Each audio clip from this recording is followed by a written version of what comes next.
Hello friends, this is Renu Yadav and welcome to my channel Renu Yadav economics point. इस video में आज हम लोग डिस्कस करने वाले हैं अर्थव्यवस्था का ढांचा से संबंधित कुछ और एमसीक्यूज। जिन बच्चों ने नहीं देखा है इसका पार्ट 1 वो प्लेलिस्ट में जाकर देख सकते हैं। मैं बता दूं कि यह जो मैं आपको कंप्लीट करा रही हूँ यह आपका पीजीटी झारखंड पीजीटी की जो वैकेंसी आने वाली है, जो एग्ज़ाम होने वाले हैं आपके, उसके लिए बहुत ही ज़्यादा बेनिफिशियल है।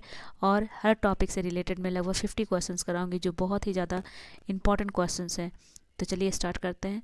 तो इससे संबंधित जितने भी क्वेश्चंस होंगे जो हम लोग कंप्लीट करेंगे, तो आप लोग देख सकते हो हम लोगों ने 24 क्वेश्चंस कर लिए थे, तो 25 नंबर क्वेश्चन है।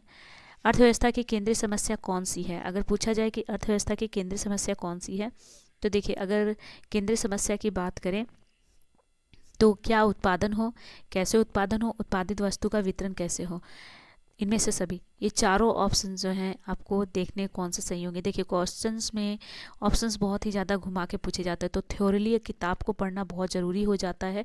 तो मैं बोलूँगी कि आप लोग कम से कम पीजीटी के लिए एमए लेवल तक की जो किताबें हैं आपकी, वो ज़रूर आप लोग पढ़ें, क्योंकि जो इकोनॉमिक्स है एक वास्ट सब्जेक्ट होता है और मोस्टली सारे सब्जेक्ट, जितने भी सब्जेक्ट हैं उससे रिलेटेड जो पीजीटी के एग्ज़ाम्स होने वाले हैं, मैं तो सभी विषयों के स्टूडेंट्स को बोलूँगी कि बुक्स रीडिंग करें, ताकि उनमें से जो ऑब्जेक्टिव टाइप क्वेश्चन है वो आप लोग सॉल्व कर सकें, क्योंकि क्वेश्चंस बुक्स के अंदर से ही पूछे जाते हैं।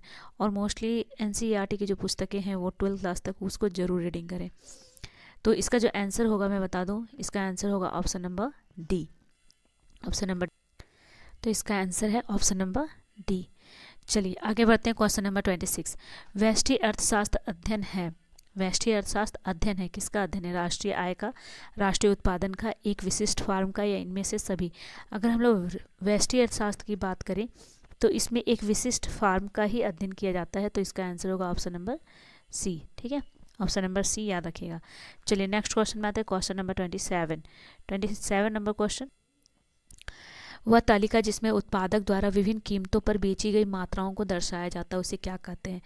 मतलब आपको बताना है कि वो कौन सा तालिका है। तालिका मतलब टेबुलेशन, जिसमें उत्पादक के द्वारा विभिन्न कीमतों पर बेची गई मात्राओं को दर्शाया जाता है। तो इसका आंसर क्या होगा? चार ऑप्शंस आप लोग देख सकते हो। मैं सारे ऑप्शंस को रीड नहीं करूंगी, मैं कोशिश करूंगी कि आपको डायरेक्ट आंसर बताऊं, ताकि आप लोगों को एक आइडिया हो जाए कि हाँ किस तरह से क्वेश्चंस पूछे जाते हैं। तो देखिए, यहाँ पे जो यहाँ उत्पादक की बात की गई है, अगर उत्पादक से संबंधित तालिका की बात हो रही है तो उत्पादक से ही संबंधित होगी। तो जब भी तालिका बनाई जाएगी तो याद रखिएगा, तालिका को याद रखने का एक तरीका है कि उत्पादक अगर मांग से संबंधित है तो मांग होगा, अगर बेची गई है तो पूर्ति से संबंधित होगा। तो कुछ ट्रिक्स है जिसको याद रखना है। ठीक है, अगर मान लीजिए उपभोक्ता ने मांग की है, ठीक है, तो उसमें हो जाएगा उपभोक्ता मांग अनुसूची। ठीक है, उत्पादक मांग अनुसूची, उपभोक्ता अलग है। ठीक है, चलिए, उपभोक्ता जो वस्तुओं का उपभोग करते हैं, तो यहाँ पे हम लोगों से पूछा गया उत्पादक से संबंधित, तो क्या होगा इसका आंसर? इसका आंसर हो जाएगा ऑप्शन नंबर डी। क्या होगा इसका आंसर? ऑप्शन नंबर डी, याद रखिएगा। ठीक है, चलिए नेक्स्ट क्वेश्चन, क्वेश्चन नंबर 28 में आते हैं हम लोग। क्वेश्चन नंबर 28, क्वेश्चन नंबर 28 है कि निम्न में से किस अर्थव्यवस्था में कीमत एवं नियोजन तंत्र मिलकर केंद्रीय समस्याओं का समाधान किया जाता है? यानी कि कौन सी अर्थव्यवस्था में, यानी कि निम्न में से किस अर्थव्यवस्था में कीमत एवं नियोजन तंत्र मिलकर केंद्रीय समस्याओं का समाधान किया जाता है? तो दोनों तंत्र को मिलकर क्या करते हैं वो लोग? समस्याओं का समाधान करते हैं। तो मैं इसका आंसर आपको बताऊं, देखिए, आंसर बताने से पहले मैं एक चीज़ बोल देती हूँ कि जब भी केंद्रीय समस्याओं के समाधान की बात की जा रही है और यहाँ पे कीमत और नियोजन की बात की जा रही है, तो मैं बता दूं कि इसमें जब भी कीमत और नियोजन की बात होती है, प्लानिंग की बात होती है और प्राइस का बात होता है, तो वो पूंजीवादी अर्थव्यवस्था में आता है। किस में आता है? पूंजीवादी अर्थव्यवस्था। तो इसका आंसर आपको पता चल ही गया होगा, क्या होगा इसका आंसर? तो होगा पूंजीवादी अर्थव्यवस्था, ऑप्शन नंबर सी। नेक्स्ट है क्वेश्चन नंबर 29, विभिन्न कीमतों पर बाजार में मौजूद सभी उत्पादकों द्वारा बेची जाने वाली मात्राओं को दर्शाने वाली तालिका को क्या कहते हैं? यहाँ आपको बताना है कि विभिन्न कीमतों पर बाजार में मौजूद जितनी भी उत्पादक के द्वारा, यहाँ उत्पादक के द्वारा पूछा जा रहा है, तो याद रखिएगा जो मात्रा को क्या कर रहे हैं हम लोग? बाजार में बेच रहे हैं, तो उसको दर्शाने वाली तालिका को क्या कहा जाता है? तो इसको कहा जाएगा पूर्ति, क्योंकि देख, बेचना मतलब होता है पूर्ति करना। और कहाँ बेच रहे हैं? मार्केट में ही बेच रहे हैं, बाजार में ही बेचा जा रहा है। तो याद रखिएगा, तो इसका आंसर होगा बाजार पूर्ति अनुसूची। ठीक है, नेक्स्ट क्वेश्चन में आते हैं। क्वेश्चन नंबर 30, क्वेश्चन नंबर 30 है, निम्न में से कौन अर्थव्यवस्था की केंद्रीय समस्या नहीं है। आपको बताना है कि कौन केंद्रीय समस्या में नहीं आता है, सेंट्रल प्रॉब्लम में नहीं आती है, यानी कि अर्थव्यवस्था की सेंट्रल प्रॉब्लम नहीं है। जैसे क्या उत्पादन हो, विदेशी व्यापार कैसे बढ़े, किस विधि से उत्पादन हो, किसके लिए उत्पादन हो। तो देखिए यहाँ पे जो ऑप्शंस दिए गए हैं मैं आपको बता दूं, इसमें से ए, सी और डी ये तीनों ही क्या हैं, केंद्रीय समस्याओं के अंतर्गत आते हैं। तो ये तीनों तो सही है, ये तीनों तो सही है, ठीक है। पर विदेशी व्यापार कैसे बढ़े, ये जो ऑप्शन है ना, ये समस्या नहीं है। तो आंसर होगा आपका ऑप्शन नंबर बी, ये केंद्रीय समस्या में नहीं आता है, ठीक है। चलिए नेक्स्ट सवाल में बढ़ते हैं। सवाल नंबर 31, विभिन्न कीमतों पर बाजार में मौजूद सभी उपभोक्ताओं द्वारा खरीदी जाने वाली मात्राओं को दर्शाने वाली तालिका को क्या कहते हैं। अब यहाँ खरीदने की बात हो रही है, जब खरीदने की बात होगी तो क्या होगा, और यहाँ पे दो चीज़ याद रखिए, जब भी खरीदने की बात हो और कौन खरीद रहा है ये भी देखना है, कि उत्पादक खरीद रहा है, कि उपभोक्ता खरीद रहा है, कि कहाँ खरीदा जा रहा है। तो ये बहुत ही ज़्यादा महत्वपूर्ण हो जाता है, ठीक है। तो भोक्ताओं द्वारा खरीदी जाने वाली मात्राओं को दर्शाने वाली तालिका को क्या कहते हैं। और दूसरी बात, यहाँ पे बाजार में मौजूद पूछ रहे हैं, बाजार में मौजूद सभी उपभोक्ताओं के द्वारा। तो याद रखिएगा, बाजार में अगर मौजूद है तो वो हो जाएगा बाजार मांग अनुसूची, बाजार में मांगा जा रहा है, ठीक है। चलिए नेक्स्ट आते हैं क्वेश्चन नंबर 32 में आते हैं। 32 नंबर क्वेश्चन क्या, 32 नंबर है, अर्थव्यवस्था को वर्गीकृत किया जा सकता है। तो किस में वर्गीकृत कर सकते हैं हम लोग। देखिए अगर हम लोग बात करें कि अर्थव्यवस्था को किस में वर्गीकृत किया जा सकता है, तो बहुत सी क्वेश्चन आप लोगों ने पढ़ी होंगी आपके 11th 12th में, तो 9th 10th में भी लगभग ये टॉपिक आपको मिल जाता है। तो मैं बता दूं कि अर्थव्यवस्था को जो वर्गीकृत किया जा सकता है, तो यहाँ पर एक चीज़ याद रखिएगा, इसका जो आंसर होगा वो होगा ऑप्शन नंबर ए, यानी कि ऑप्शन नंबर ए इसका आंसर होगा, इतना याद रखना है, ठीक है।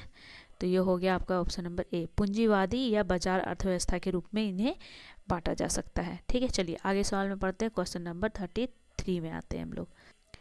क्वेश्चन है क्वेश्चन नंबर 33, लोग प्रयास करते हैं, लोग क्या प्रयास करते हैं। यहाँ चार ऑप्शन दे सकते हैं, अपने संसाधनों का सबसे बेकार उपयोग करना, यानी कि हम अपने संसाधनों का बेकार उपयोग करेंगे। दूसरा है आपका अपने संसाधनों का अच्छा उपयोग करने का। तीसरा है सबसे अपने संसाधनों का सर्वोच्च रूप से उपयोग करने का। और चौथा जो है, चौथा ऑप्शन है इनमें से कोई नहीं।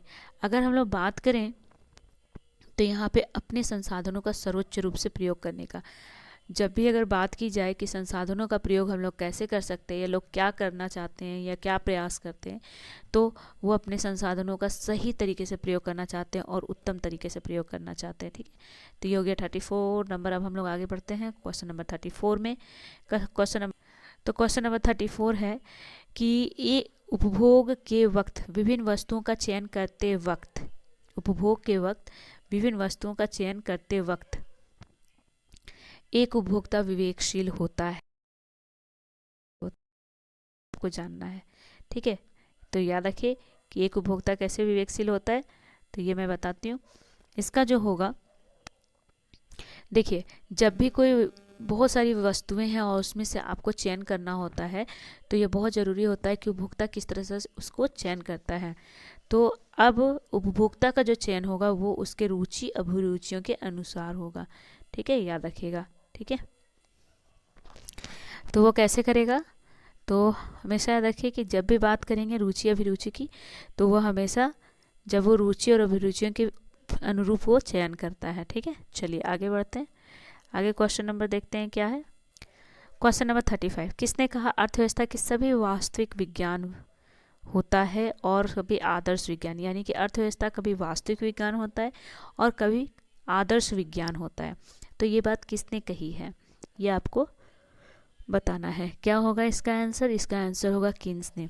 किन्स ने ही कहा था कि कभी कभी अर्थव्यवस्था क्या होती है, आदर्श विज्ञान में के रूप में कार्य करती है और कभी कभी क्या करती है, वास्तविक विज्ञान के रूप में। तो किन्स का ये कथन था। नेक्स्ट सवाल है, निम्न अर्थशास्त्री में से कौन कल्याणवादी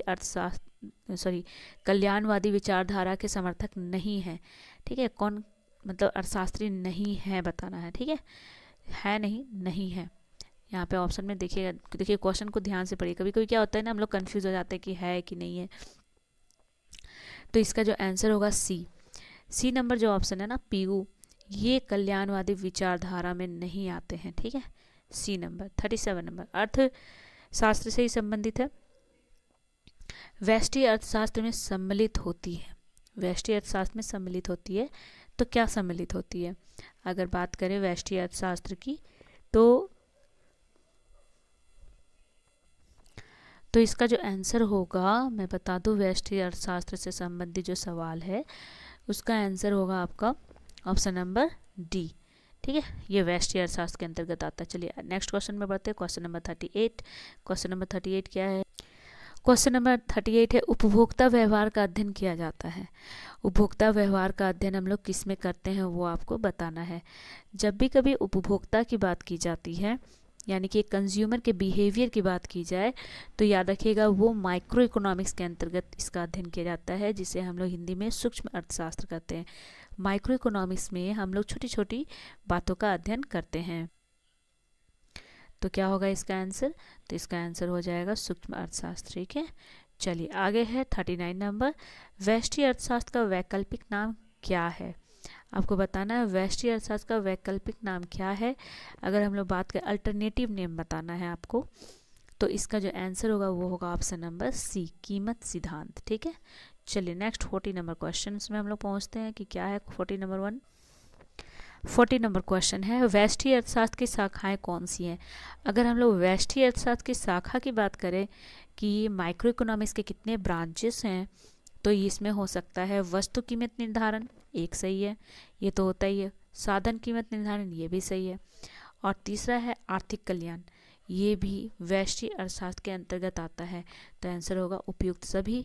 तो डी नंबर ऑप्शन इसका सही है, टिक लगा लीजिए या स्क्रीनशॉट ले लीजिए, डी नंबर सही है।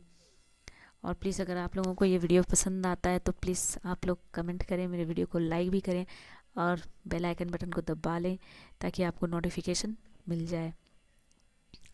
चलिए 41 नंबर में आते हैं। 41 नंबर जो है हमारा, उत्पादन के निम्न में कौन से साधन है, यानी कि उत्पादन के कौन से साधन हैं आपको वो बताना है। ठीक है, तो क्या हो सकता है इसका, आप लोग बता सकते हो? तो देखिए, उत्पादन के जो साधन, यानी किसी वस्तु का जब उत्पादन होता है उसमें कौन कौन से साधन लगे होते हैं, तो भूमि, श्रम और पूंजी। ठीक है, तो ये उपयुक्त सभी होंगे, तो आंसर हो जाएगा उपयुक्त सभी। अगला सवाल में आते हैं, सवाल नंबर 42। 42 क्या है हम लोग देखते हैं 42 नंबर, आर्थिक क्रियाओं के अध्ययन के संदर्भ में अर्थशास्त्र को दो शाखाओं व्यष्टि और समष्टि में निम्न में किसने विभाजित किया? ये आपको बताना है कि जो अर्थशास्त्र है उसको दो भागों में किसने बांटा है। तो अर्थशास्त्र को दो भागों में बांटने का मुख्य श्रेय जो जाता है वो जाता है रैगनर फ्रिश को। रैगनर फ्रिश ने ही क्या किया था, ये अर्थशास्त्र को दो भागों में बांटा था। ठीक है, एक मैक्रो और एक माइक्रो, जिससे हम लोग मैक्रो को हम लोग बोलते हैं समष्टि और माइक्रो को बोलते हैं व्यष्टि। नेक्स्ट है 43 नंबर, अर्थशास्त्र चयन का तर्कशास्त्र कहा है। तो यह कथन किसका है, यानी कि अर्थशास्त्र जो है ना वो चयन का तर्कशास्त्र है। ये बात किसने कही है? 43 नंबर है ये, क्या होगा इसका आंसर? तो ये बात जो कहा गया है वो है रॉबिन्स के द्वारा, यानी कि जो अर्थशास्त्र है ना उसमें चूज करने की प्रॉब्लम होती है, क्योंकि साधन सीमित तर्कशास्त्र का कहा गया है, तो ये रॉबिन्स ने कहा है। चलो नेक्स्ट आगे क्वेश्चन में बढ़ते हैं।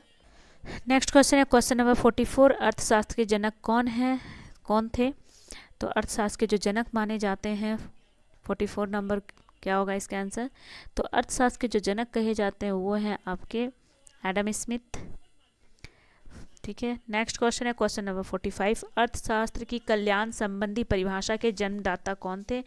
तो आपको बताना है कि अर्थशास्त्र की कल्याण संबंधी जो परिभाषा दी गई है उसके जनक कौन थे, इसका आंसर देना है। तो इसका आंसर है मार्शल। तो मार्शल ने ही कल्याण संबंधी परिभाषा दी थी और इसी कारण से मार्शल को अर्थशास्त्र की कल्याण संबंधी परिभाषा के जन्मदाता के रूप में जाना जाता है। तो नेक्स्ट क्वेश्चन है क्वेश्चन नंबर 46।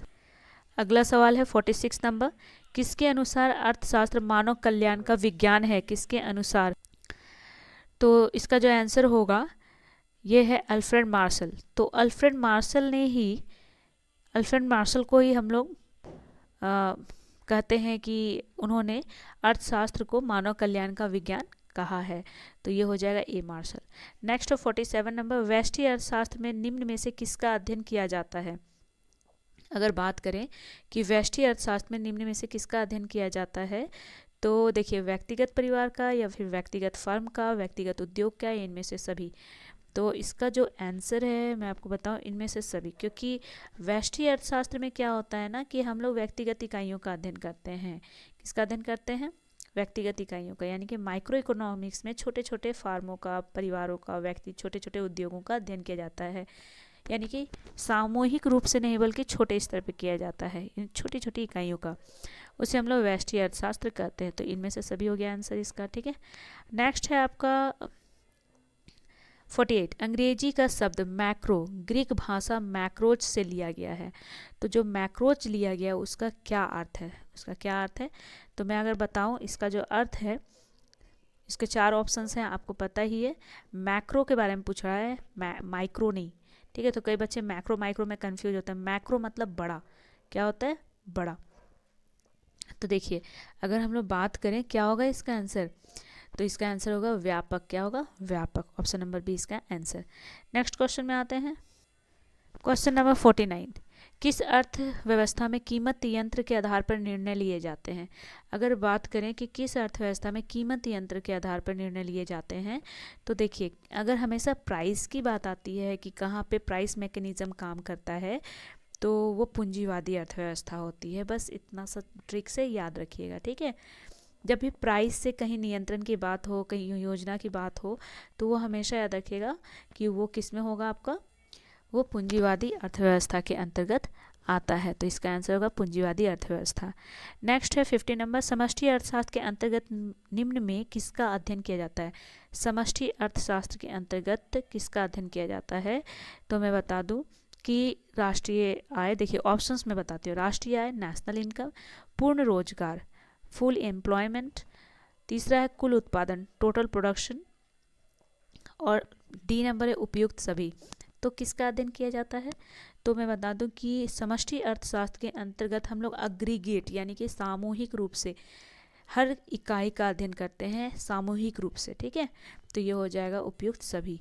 मैक्रो इकोनॉमिक्स को ही हिंदी में समष्टि अर्थशास्त्र बोलते हैं, ठीक है।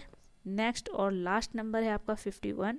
आज इस वीडियो का लास्ट ये क्वेश्चन है, और मैं फिर नेक्स्ट टॉपिक के साथ 50 क्वेश्चंस लेकर आऊँगी जो मोस्ट इंपॉर्टेंट क्वेश्चन होंगे पीजीटी के लिए।